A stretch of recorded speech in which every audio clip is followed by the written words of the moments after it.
Mana, the mind. There are many ways to analyze the mind.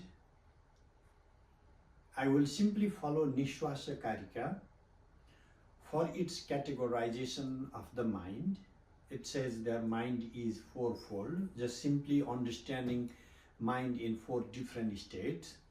So one would be Samsrishta, another would be Swalina, third would be Vikshipta, and the fourth Gatagati.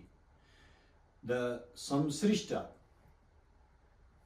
Samyak Srishta, well constructed, that state of the mind, the well constructed or Samsrishta state of the mind, grasps objects and becomes the external.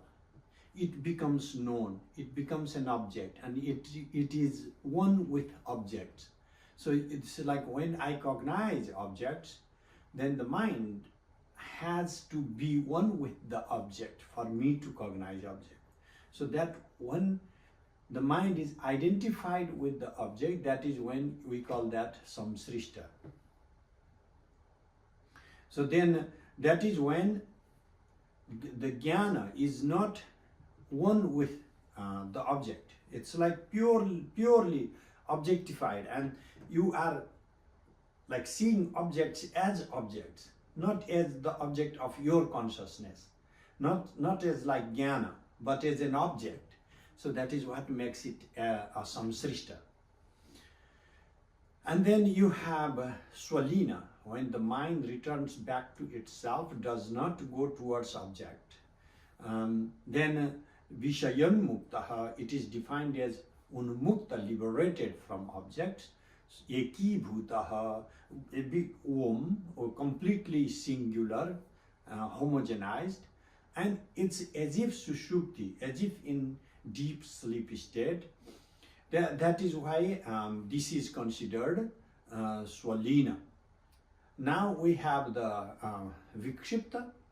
The vikshipta is when there is a disintegration of consciousness, scattered, and always roaming according to the sensory faculties, the way or the direction they take us to, and then all the time agitated. That is what is called vikshipta. Jnanam vinashyate yasmad, in the state wherein knowledge is destroyed, pure consciousness is destroyed. There is no determined object even staying for their time. Indriyartha parayana, only reaching out to objects, completely rushing for objects. Trikalam akulo nityam, so it is constantly agitated in all three modes of time. That is what vikshatu vikshipta uchyate. That is what is called vikshipta. Kshipta is scattered, well scattered, in variegated forms scattered. Now, gatagati, going and coming, the state of the mind that is going and coming is, it goes from the state of knowledge to ignorance. It just reaches out to object and comes back to knowledge. It reaches, becomes objectified, and then returns back and comes back to the state of the mind itself. So when going from knowledge, deviating from knowledge, and then coming back to knowledge, that is why it is called gatagati. So when we categorize swalina, the mind returned to itself, is the best state of the mind, because the mind is not scattered, not disintegrated, but has achieved its own natural state. And then this is gunatita, this is beyond all the qualities, sattva, rajas, tamas.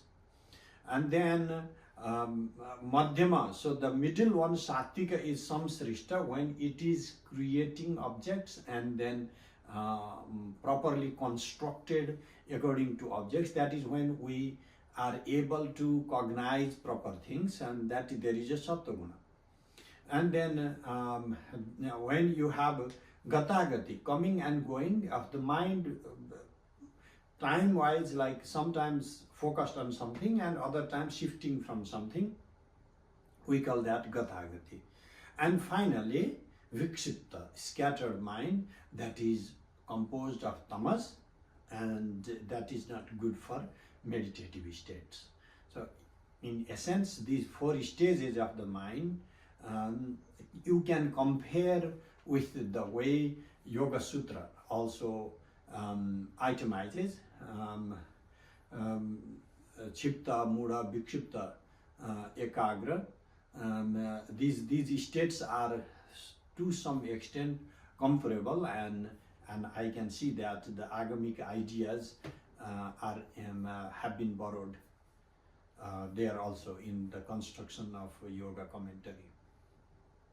For more free teachings from Acharya Sthaneshwar, visit www.vimashafoundation.org.